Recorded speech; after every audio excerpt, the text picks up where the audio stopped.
So yeah, this is kind of taken ideas from Michael Ness Motion Capture Room, which has infrared lights or cameras that only detect infrared light and pieces that are reflective with infrared light, but using a black light instead.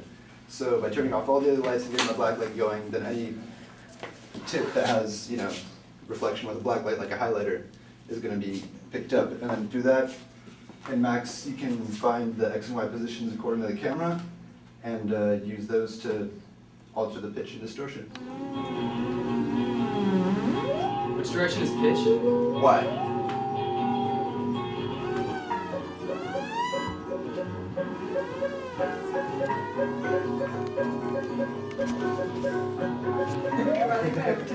Well, it's working the same, but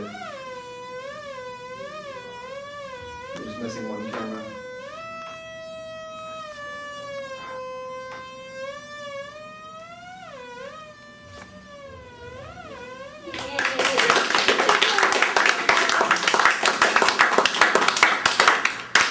We're proud of you.